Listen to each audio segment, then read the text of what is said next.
반갑습니다. 함께 공부할 김경태입니다. 공부하실만 합니까? 너무 즐거워서 미치겠다. 돌아버리겠다. 내가 이 길을 왜 선택했는지 모르겠다. 그런데 어차피 선택하였고, 통상적으로 이 과정에서 보면 제가 들어올 때쯤 되면 아마 마지막 주 흘러가죠. 공탁 맞추고 아마 집행법이 마지막 과목일 거예요. 근데 이 과목이 뒤에 와 있는 이유는 들어가서 공부하다 보시면 아시겠지만 공탁법만 공부하는 것이 아니에요. 공탁법 그래봤자 한번 조문 한 30개, 공탁 규칙이 핵심이겠지만 뭐 한 이런 게 총 한 100개 정도 안 되는 거 가지고 시험 문제는 오질나게 많이 나오죠. 몇 문제예요? 여러분들이 시험장에 가면 몇 문제를 풀어야 돼요? 공탁법에서 몇 개? 20개. 민법 몇 개? 40개. 헌법 몇 개? 20개. 민법의 절반, 헌법과 같은 문제수로 나옵니다. 상법 몇 개? 몇 개? 15개죠? 몇 개? 상등이 15개, 상법은 30개. 그 다음 등기법은 30개죠? 그럼 우리는 몇 개? 20개. 만만찮죠? 그런데 여러분들이 가지고 있는 교재를 보면 방금 제가 언급했던 민법, 헌법, 상법 등의 교재에 비교되면 엄청나게 두껍다? 너무나 얇다? 이렇게 물어보면 소리내 답하라 그랬잖아요. 어때요? 너무나 얇죠? 그래서 여러분들은 얇은 만큼 공부도 얄팍하게 합니다. 공부는 책의 두께에 비례하는 것이 아니라 공부 시간은 출제 문제 수에 비례해야 됩니다. 그럼 적어도 공탁법이 20개가 출제되는 만큼 무슨 공부만큼은 해야 돼요? 민법에 투자하는 시간의 절반, 상법과 투자하는 등기법의 3분의 2, 헌법하고는 같은 분량 수준의 시간을 들여서 공부를 해 주어야 돼요. 그게 공탁법에 할애해야 될 시간입니다. 여러분들은 그렇게 하지 않잖아요. 항상 공부 시간이 교재의 두께에 비례하죠. 시험 문제 수에 비례하는 것이 아니라. 그래서 시험장에서 어려움을 겪게 되는 겁니다. 두 번째, 공탁법은 절차법에 해당되는 모습이에요. 그래서 소위 말하는 실체법과 절차법으로 나누죠. 실체법의 경우에는 기본적으로 공부를 할 때 이해를 바탕으로 삼아야 돼요. 저는 잘 학식이 짧아서 잘 모르지만 로마법 때부터 내려온다면서요. 몇천 년을 걸쳐 내려왔으니까 바닥에 까인 깊이가 있을 것이고 거기에 따라서 그만큼 이해를 수반해야 돼요. 물론 궁극적으로는 뭐라고요? 암기가 따라가야 되겠지만. 그런데 우리 소위 말하는 이 절차법, 실무법이라고 하는 것은요. 이해를 요구하지 않습니다. 뭐 해야 되는 거라고요? 그냥 암기해야만 돼요. 그래서 순서가 달라지는 겁니다.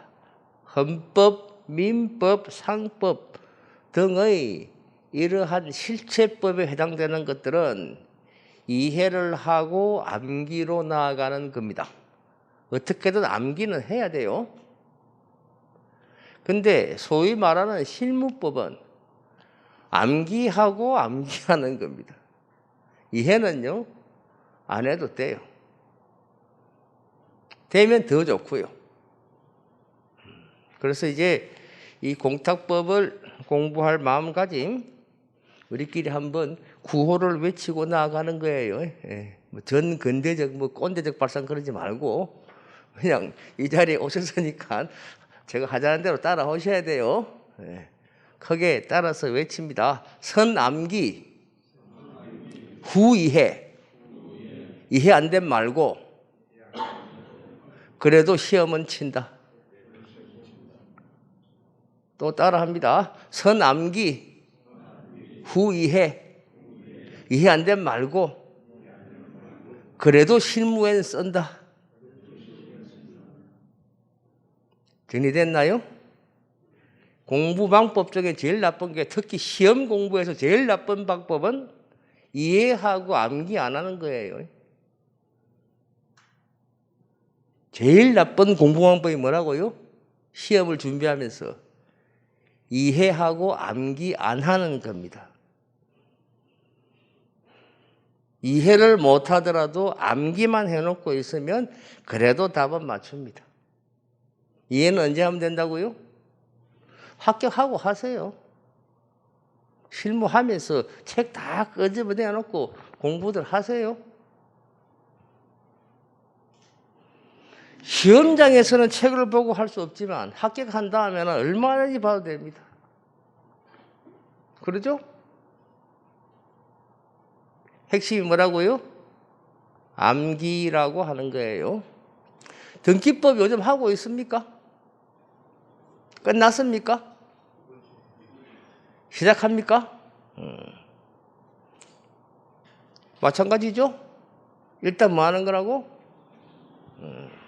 근데 여러분들은 지금 이 소위 말하는 절차법, 실무법들이 뒤에 나오는 이유는요, 절차법은 실체법의 절차법인 거예요.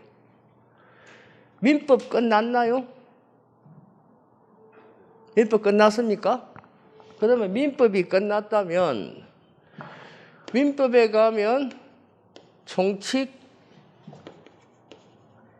물권, 채권, 친족, 상속으로 가나요? 이제 소위 말해서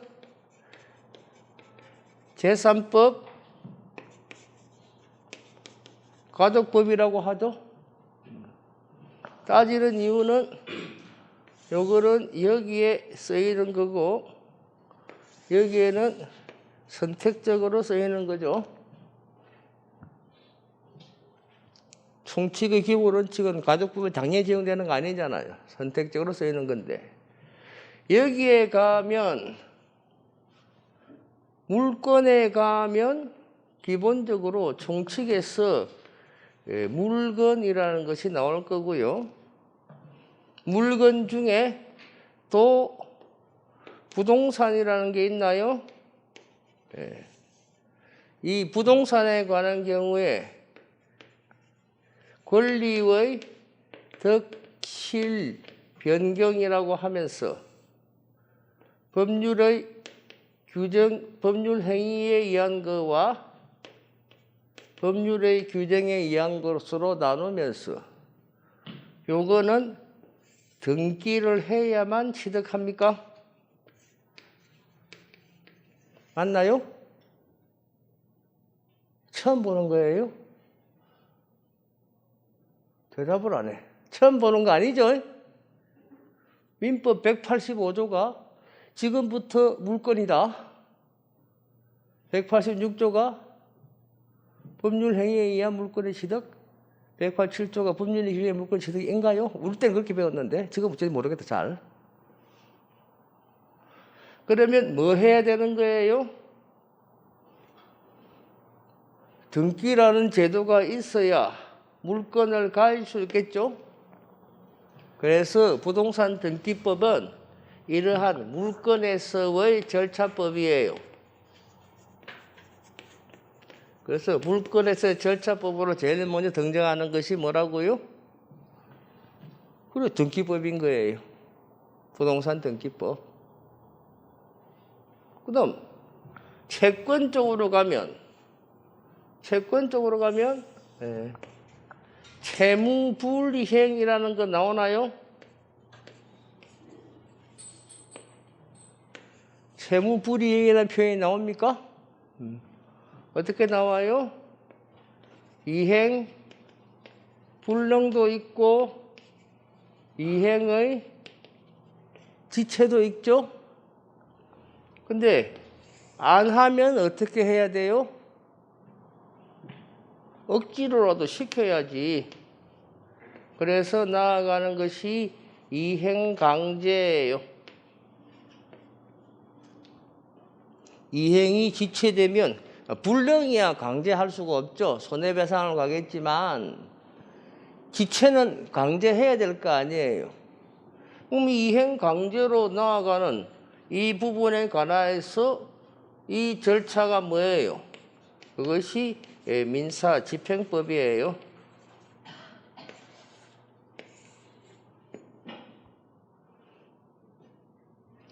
그런데 이행지체는 채무자가 일부러 하는 것이겠죠. 뭐 사정에 여의치 못한다 하더라도 그건 고의로 하는 거고요.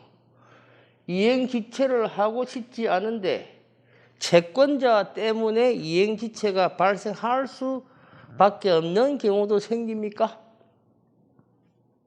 나는 갚고 싶은데 채권자가 안 받는 거예요.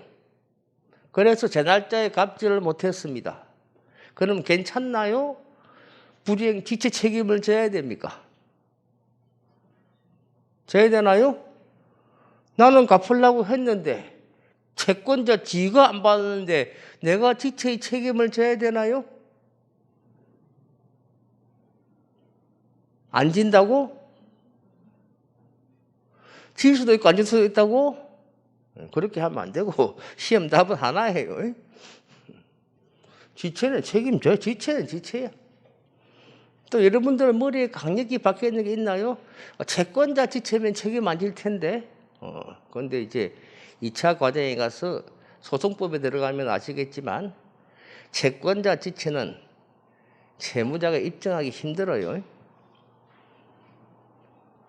입증 책임 있는 곳에 패소 있는 거예요. 하여튼 뭐 그 나중 문제를 하고 나로서는 지체하고 싶지 않나요? 그래서 특히 민법의 경우에 487조가 뭐라고 한다고요?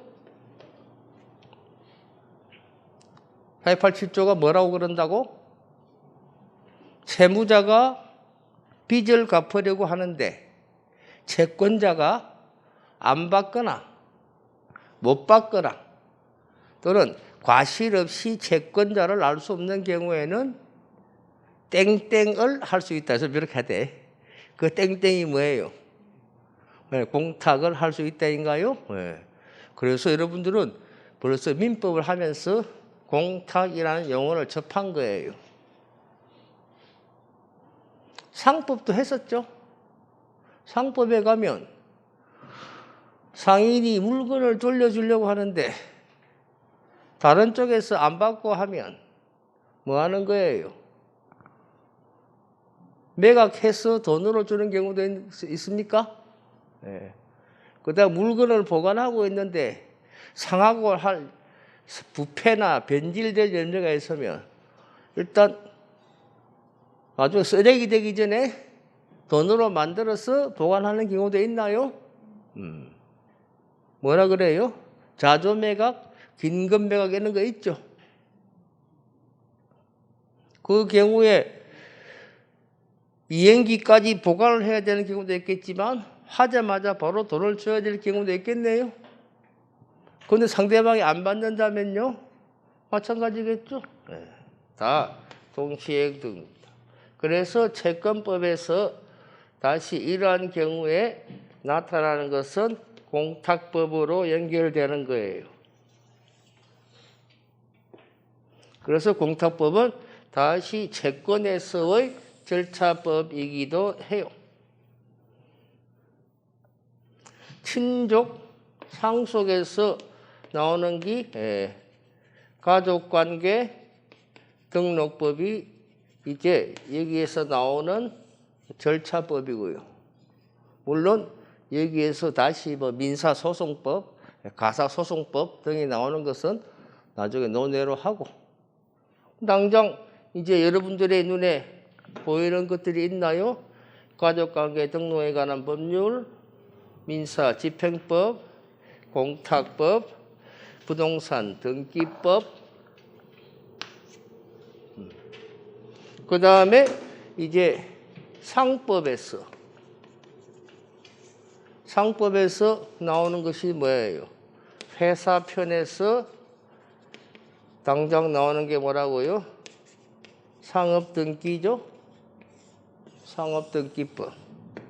그 다음에 상법의 총칙. 그 다음에 민법의 총칙 등에서 나오는 것이 이제 뭐예요? 비송사건 절차법. 같이 시험 치죠? 민법을 보거나 상법을 볼 때 법원의 허가를 받아라는 말이 나오면 무조건 어디로 연결되는 거예요? 비송사건 절차법으로 연결되는 거예요. 그래서 우리 시험에 과목으로 들어가는 겁니다. 시험 과목 몇 과목이에요? 8과목입니까? 네. 그런데 그 중에 하나, 둘, 셋, 넷, 5개가 뭐예요? 5개가 실무법이에요. 헌법, 민법, 상법만 뭐라고? 실체법이고. 그런데 헌법, 민법, 상법 책 3개 합친 거하고, 요새 등기법은 좀 두껍습니다만 나머지 5과목 합친 거하고 두께가 어때요? 비슷한가요? 근데 여러분들은 어디에 집중하고 있나요? 1년 내내 민법 잡고 앉아있죠. 민법 공부하지 말라는 것이 아니라 나머지 과목은요. 그래서 공부의 제일 방법은 시험 문제 숫자에 맞추어서 공부량을 할애하는 겁니다. 수험생들은 항상 시험 문제를 염두에 두고 있어야 돼요. 학교는 학문하는 곳이고 학원은 시험의 기술을 배우는 곳이에요. 한쪽 눈을 감고 시험을 쳐도 답만 찍으면 돼요. 그리고 몇 점 받으면 돼요? 경험칙상 1차에 70점 받으면 합격이에요. 얼마만 맞히면? 70%만 맞히면 1차 통과한다고. 왜 100점 받으려고 악을 쓰는데? 마인드를 바꾸세요. 1차 시험에 수석 합격하면 2차 면제예요. 얼마만큼만 한다? 붙을 만큼만 한다. 하지만 공부하는 순간만큼은 목숨을 걸고 하는 거예요. 왜 대답을 안 하세요? 이렇게 강조하는 표현하는 거나 하여튼 뭐 지금은 대답 안 해도 되는데 수업 시간 중간중간에 질문하거나 반문할 때는 반드시 소리 내어서 답합니다. 그 다음 지금도 굳건히 연필을 손에 쥐고 계신 분들이 있는데 지금 여러분들 가지고 있는 교재가 한 500페이지 가까이 되죠. 그럼 총 10회 분량으로 나갈 텐데 원래 첫날은 오리엔테이션이에요. 그럼 진도가 나갈까요? 안 나가. 지금 공탁 공짜도 모르는데 무슨 진도를 나가. 적어도 공탁이 어떤 것이라는 정도는 윤곽은 파악해야 될 거 아니에요. 또 칠판에 판서하면 죽도록 따라 쓰는데 비효율적이에요. 말리지. 옛날에는 말렸는데 말리니까 또 뭐라고 하느냐 하면 네가 뭔데 내 공부까지 방에 간섭하냐. 내가 알아서 할 테니까 너는 조용히 있으라 그러는데 안타까워서 드리는 말씀이에요. 왜? 저도 시험 친 사람이고 붙었기 때문에 이 자리에 서 있겠죠. 그러면 붙은 사람과 붙지 못한 사람의 방법에서는 어느 쪽을 곱든 밉든 싫든 어느 쪽을 따라가는 것이 새로 시작한 쪽에 유리할까요? 어느 쪽에? 그렇죠. 앞 사람 따라가는 것이 유리하고요. 아까 처음 여쭤봤잖아요. 다 처음이라면 공탁법은. 그죠? 예. 그러면 그냥 좋게 말씀드릴 때 시키는 대로 따라 하세요.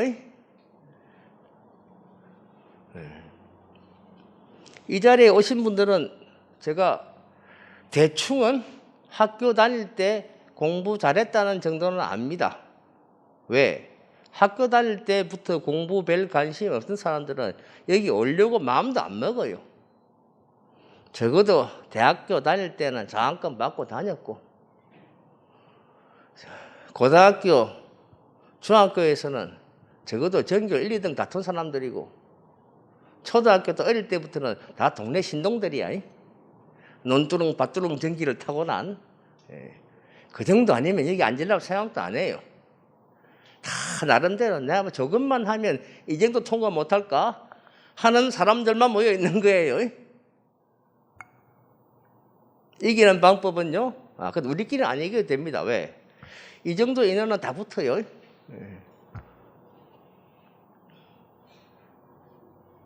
이기는 방법은 뭐라고요?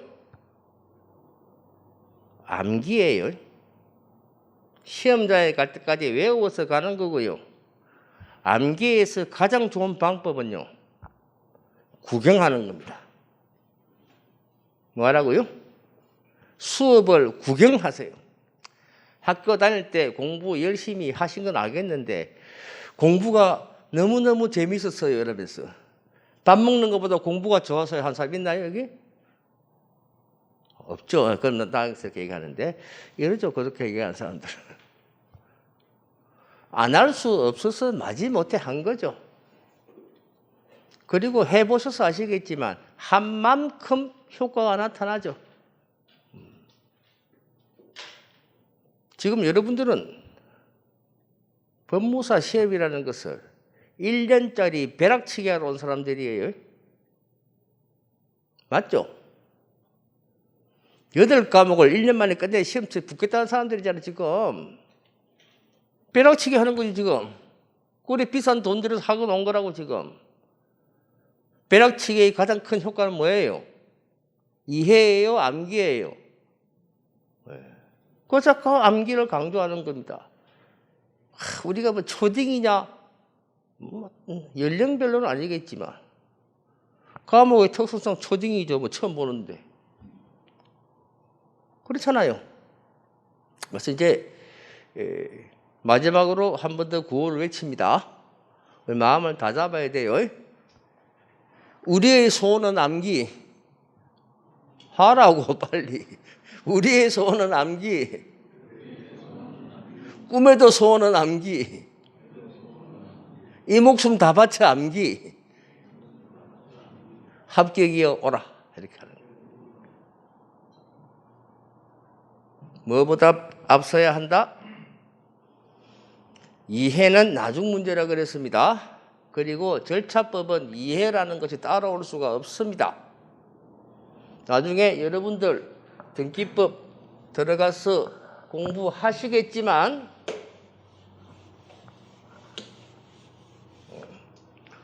다른 실무법 먼저 한 게 뭐 있나요? 상업등기 했습니까? 아무것도 안 했습니까? 그러면 가족관계는? 그럼 제가 처음인 거예요? 네, 걱정됩니다.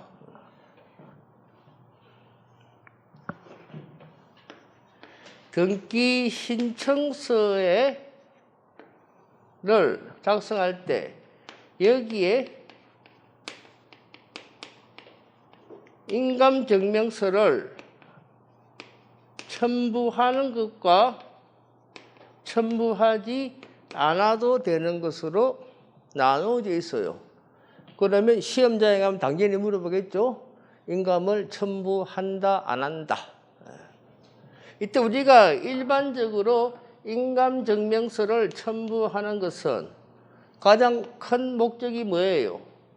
본인 확인이에요. 본인의 의사에 의한 것인지 확인하는 절차로서 하는 것인데, 아직 등기법 안 들어갔다니까, 안 들어갔다고 하니까 이제 찍기 연습을 하는 거예요. 자, 100만 원짜리 부동산의 100만 원짜리 토지에 관하여서 소유권 이전 등기를 합니다. 그래서 매도인 값에서 매수인을로 넘길 텐데, 이 경우에는 매도인의 인감 부지가 그 다음 100억이에요. 100만 원이 아니고 100억짜리 역시 토지에 관하여서 토지가 있는데 이 토지의 가격을 100만 원으로 하는 이전 등기를 할 것이고요. 또 하나 토지가 있는데 여기서 저당권의 말소 등기를 할 거예요. 이것도는 100억짜리입니다. 그래서 이제 건저당권자,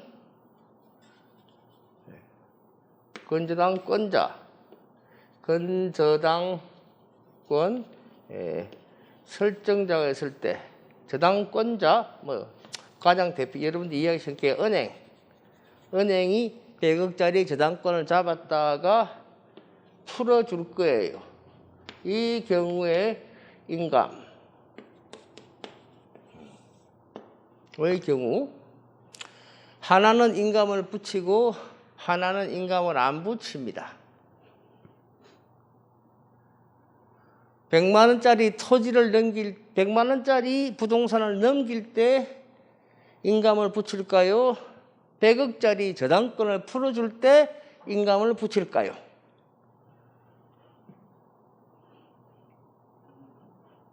등기까지 안 했으니까 모른다 치고 이제 여러분 감을 딱 잡는 거예요. 자, 100만 원짜리 넘길 때 인감을 붙인다. 100억짜리 풀 때 인감을 붙인다. 안 붙여 인감? 은행에 저당권자가 100억 저당권을 갖고 있다가 그걸 풀어주는 거예요. 인감 붙일까 안 붙일까? 사고가 터졌다면, 만약에 이 매매가 위조 서류에 의해서 이루어진다면, 이것도 위조 서류에 의해서 이루어진다면 어느 것에 피해가 커져요? 어느 쪽 피해가 커집니까? 위조 서류에 의해서 이루어진 것들이니까 얘는 100만 원을 날리는 거고 얘는 100억을 날리는 거예요. 그렇죠? 어느 쪽에 그 본인의 이사하기를 하는 것이 합당하다고 생각하세요? 어느 걸 철저히 해야 될까요? 업무 처리를. 100만 원, 100억. 당연히 100억짜리 업무를 더 신경을 써야 될 거예요. 하지만 이때는 인감을 붙이고 이때는 인감을 안 붙입니다.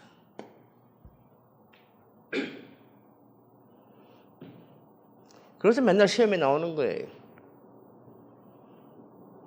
왜? 인감은 소유권 등기 명의인이 의무자일 때만 붙이는 거예요. 지금 이 사람은요, 100억이 아니라 저당권자이니까 무엇은 아니에요? 소유권 명의인은 아니죠? 그래서 인감을 안 붙이는 겁니다.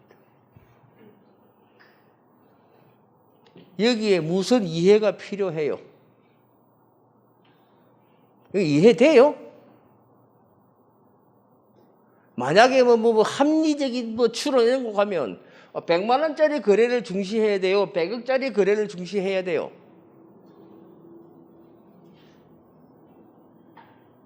하지만 얘는 붙이고 얘는 안 붙이는 이유는 소유권 등기 명의인만 붙이는 것이니까 소유자가 아닌 자는 일단 인감은 안 붙인다라는 거예요.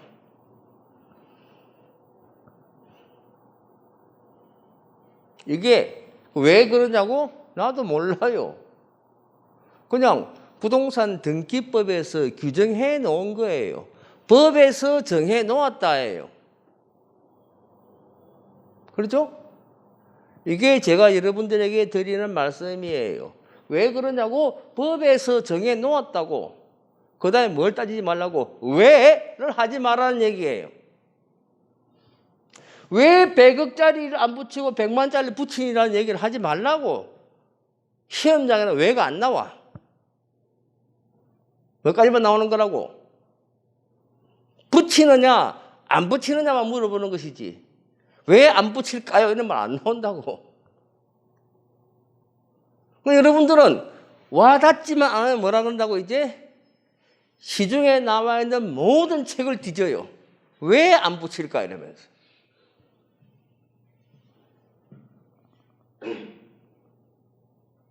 그렇게 허시간을 날리는 거예요. 그냥 붙이라면 붙이고 붙이라 말 없으면 안 붙이는 거예요. 끝. 이게 공부하는 방법이에요. 그래야 시간을 줄입니다. 이제 여러분들이 공부하면서 시간 없다고 허덕허덕 시간에 쫓겼던 이유를 한번 생각해 보세요. 오전에 4시간 수업 받고 오후에 복습하는데 왜 시간이 모자라?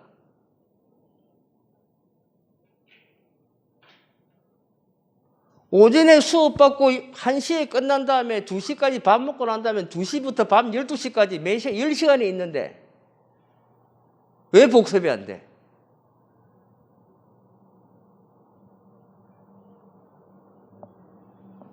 그렇죠? 문제는 2시부터 12시 공부 안 하는데 문제가 있는 거지만 이왕 들어왔으면 그렇게 오전 4시 안 하면 밤 12시까지는 복습하셔야 돼요. 10시에 끝나면 또 2시간까지 더 반복해서 하는 겁니다.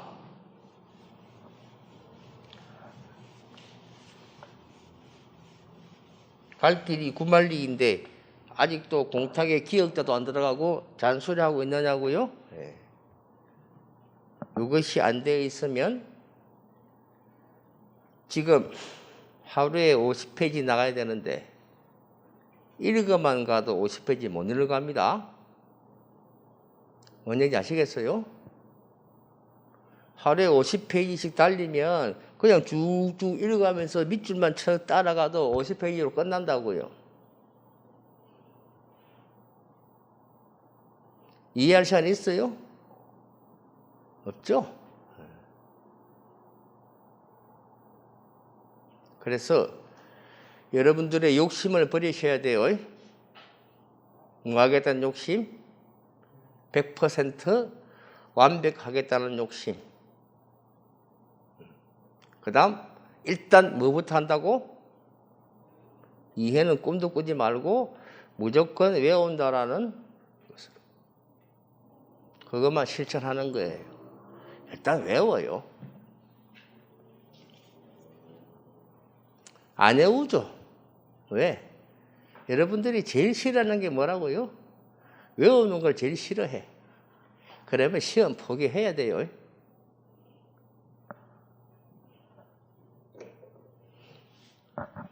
구구단 다 할 줄 아세요?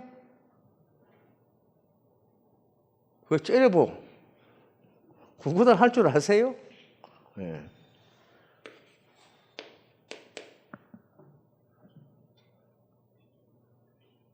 답하시라니까. 맞나요?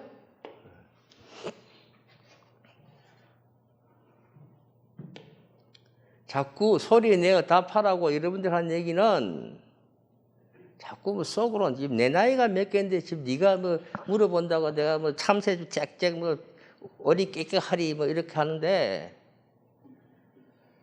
여러분들은 지금 현재 내가 알고 있다는 착각에 빠졌어. 모르고 있으면서 안다는 착각에 빠지는 경우가 많아요.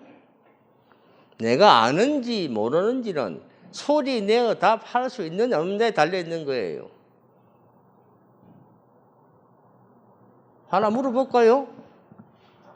지금 이렇게 하니까 소리 내어 답이 나옵니까?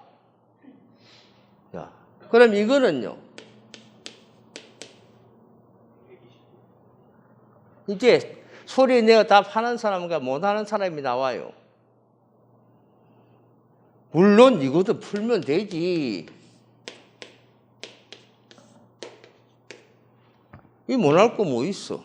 이렇게 풀어도 되고 A제곱 2AB B제곱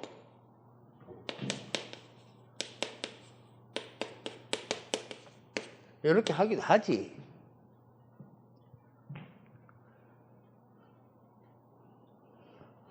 그런데 외우고 있으면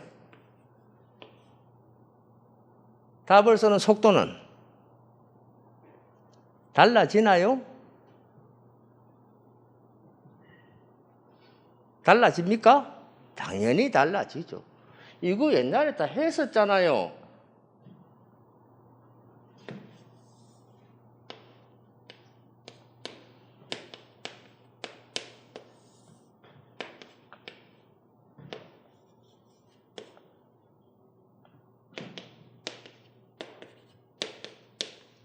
십산에 없느냐고? 십산은 시험에 안 나와.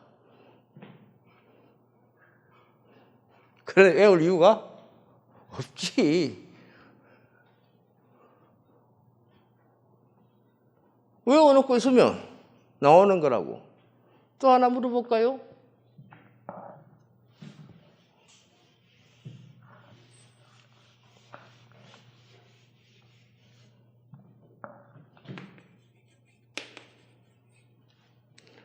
매매 했었죠? 어디에 나와요? 매매라는 표현이 어디서 나와요? 물어보면 답을 하시라니까? 답을 못하면 모르는 거예요, 지금. 그래서 물어보는 거 자꾸 답하라는 거예요. 어디서 나와요? 어디? 민법에 나오고 상법에 나왔었죠. 민법 개혁편에 나올 텐데 매매의 뜻이 뭐예요?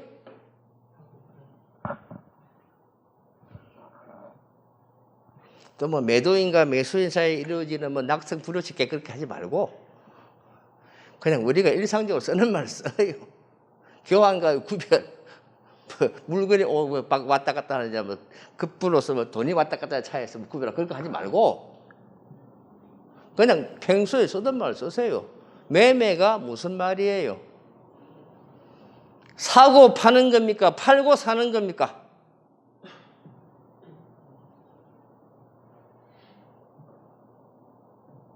방금 매매가 뭐예요? 그러니까 설마 그것도 모를까 그러고 있었죠, 지금. 자, 이제 정확히 물어볼게요. 사고 파는 겁니까? 팔고 사는 겁니까?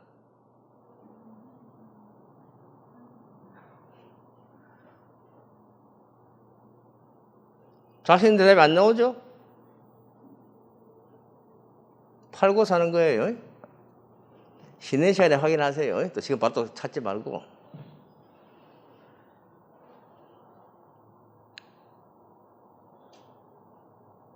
지금 뭘 확인해 보는 거예요? 내가 아는 것은 바로 답을 할 수 있다. 모르는 것은 입에서 답이 안 나온다. 내가 여러분들에게 물어보았을 때 입에서 답이 안 나오는 것은 여러분들은 모르는 거예요. 단지 내가 알고 있었다는 착각하고 있을 뿐이지.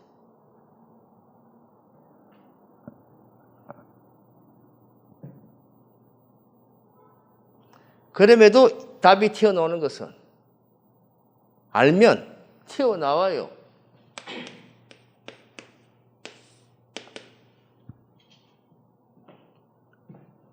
아무도 답 못하죠? 왜? 모르기 때문이에요. 그런데 우연이라도 외우고 있던 사람들 뭐라 그럴 거예요? 튀어나올까요? 예. 그래서 말하는 거라고. 일단 외우라는 거예요. 외우고 있지 않는 것은 안다고 할 수 없는 거예요.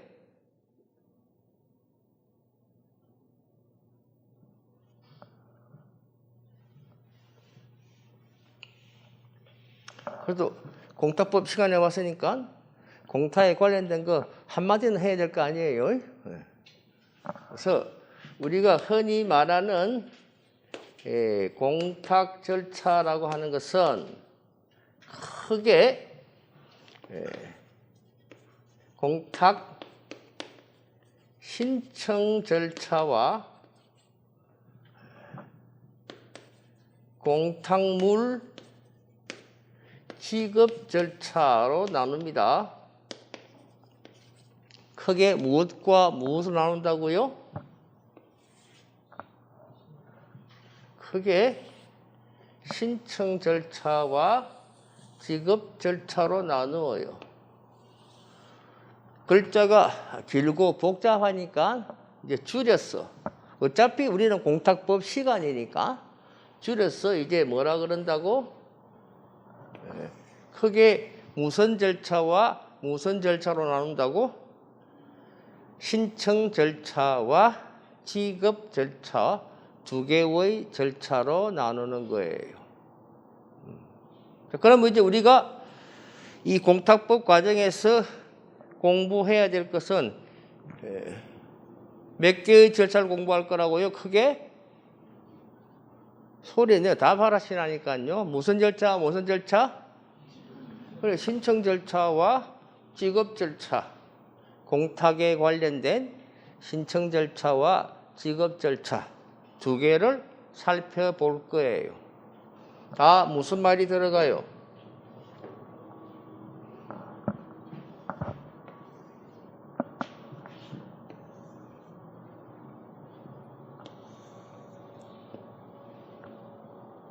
절차예요.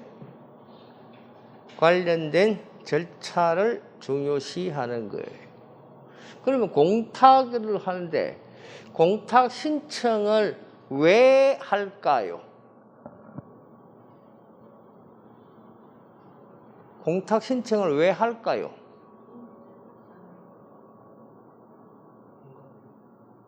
돈 갚으려고? 또 돈 갚는 것도 공탁을 신청하는 하나의 까닭은 되겠죠. 공탁 신청을 왜 하는데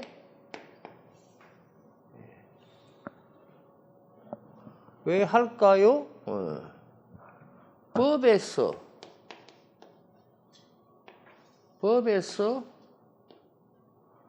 하여야 한다거나 또는 뭐라고요? 할 수 있다로 정해 놓은 거고요. 그래서 공탁을 하는데 그럼 왜 하여야 한다라고 왜 할 수 있다냐고 정해 놓았느냐고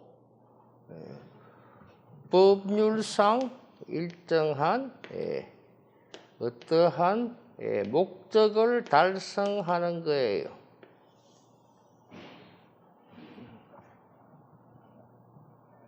변제 공탁은 민법 했으니까 그 조문은 기억이 나야 되겠죠. 그리고 아까도 한번 했어요. 487조. 민법 487조가 뭐라고요? 가로 열고 채무자가 빚을 갚으려고 하는데 가로 닫고 이제 뭐예요? 채권자가 안 받거나 못 받거나 가실 없이 알 수 없을 경우에는 공탁을 할 수 있다 이죠. 그렇죠? 그럼 왜 공탁을 할 수 있도록 해 놓았을까요? 채권자가 빚을 안 받았어. 그러면 안 받으면 안 주면 되겠네? 그건 또 아니죠. 안 받는다고 안 주면 무슨 책임을 져야 될 경우 생겨요? 지체의 책임을 져야 될 경우 생깁니까? 그러니 줘야 돼요. 그래서 왜 변제 공탁 하느냐고? 채권자가 빚을 안 받았어. 그래서 공탁하면 어떻게 되는데? 빚이 갚아져. 빚 갚으려고. 그렇죠? 그래서 변제 공탁을 왜 하니? 라고 하니까 빚 갚으려고 이렇게 하는 거예요. 그래서 공탁으로 이루고자 하는 그 목적 달성이 있겠죠. 이 목적 달성을 위해서 공탁을 하는 거예요. 그래서 이러한 공탁으로 나아가게 되는 이것들을 이제 우리끼리는 뭐라 부를 거라고요? 공탁의 원인이라고 부를 거다 이렇게 하는 거예요. 그럼 공탁의 원인과 무엇은 같은 말이에요? 공탁의 원인과 공탁의 목적은 같은 의미예요. 공탁의 원인은 공탁 목적 달성을 위해서 하는 것이니까. 이랬건 저랬건 공탁 원인이 있으면 공탁 신청으로 나아갈 거고요. 그 공탁이 이루어지면 공탁자가 되찾든지 아니면 일정한 상대방이 찾아가든지 공탁소에 평생 정해놓고 있지는 않겠죠. 그래서 공탁이 이루어지면 찾아가는 절차도 나타날 거라고 하는 거예요. 그래서 이 공탁법 절차에 오면 제일 먼저 따지는 게 뭐라고요? 공탁의 원인을 하고 그 다음 신청 절차를 따질 것이고 그 다음 지급 절차로 나아가게 될 거예요. 그런데 신청이 끝난 다음에 지급으로 나아가려면요. 신청 절차가 완결된 상태라야만 지급으로 나아갈 수가 있습니다. 신청이 끝나기는 하였지만 아직 미완성 상태이거나 불완전한 상태에 놓여 있다면 그때는 지급 절차로 나아갈 수가 없어요.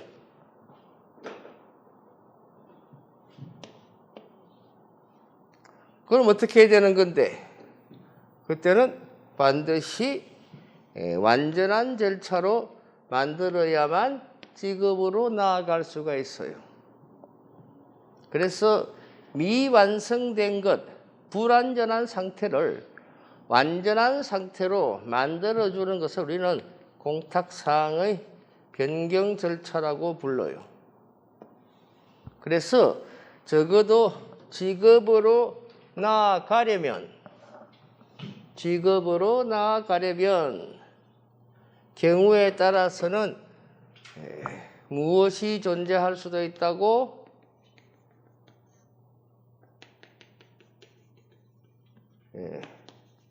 공탁사항의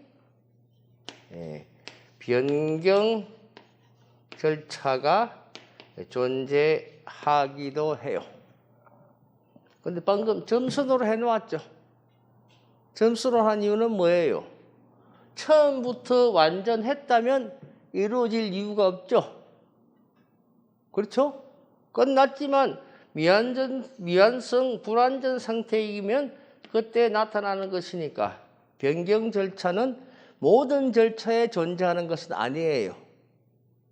변경은 있을 수도 있고 없을 수도 있다라고 하는 거예요. 그리고 이러한 일련의 절차가 진행되어 가는 과정에 역시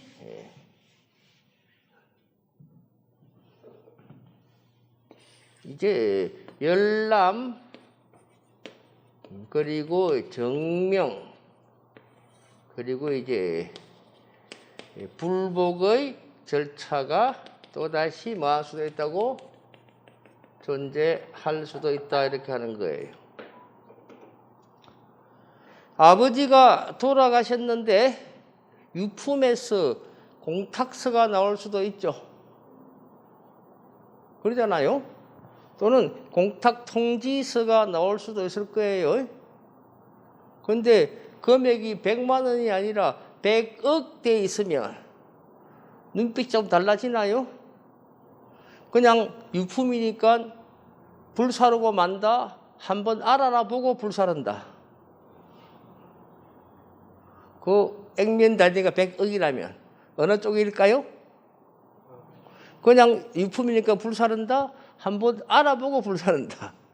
어느 쪽? 그럼 공탁에 관련된 서류니까 어디 가서 알아봐야 될까요?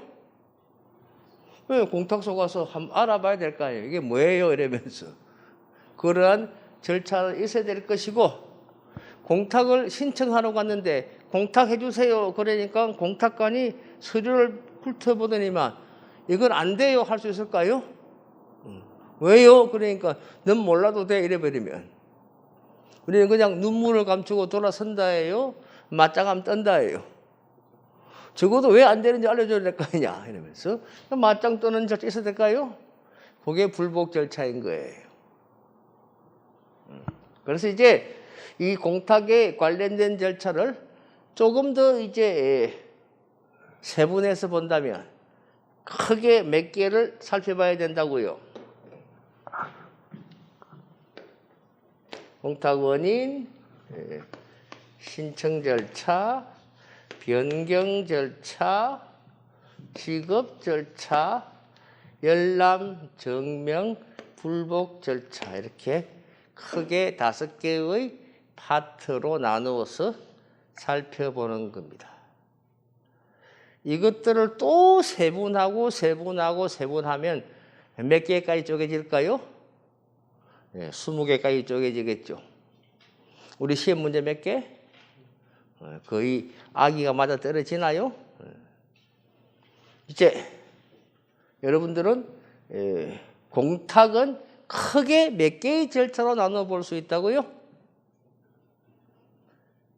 계속 말씀드립니다. 소리 내어서 답하세요. 지금 그 인터넷 화면 보고 있는 사람들은 마찬가지 소리 내어서 답하시라고요. 몇 가지 절차 나눠 볼 수 있다고? 크게? 적어도 공탁은 이 5개의 과정을 그래서 우리가 공탁법을 공부해 나갈 것도 이 순서대로 해 나갈 거예요. 원인, 신청, 변경, 지급, 열람, 정명, 불복. 그래서 여러분들이 들고 있는 교재의 목차도 이렇게 나와 있는 거예요. 지금까지 목차 소개했습니다. 여러분들이 보아야 할 책 속에 무엇이 들어있는가를 살펴본 거예요. 좀 쉬었다가 합니다.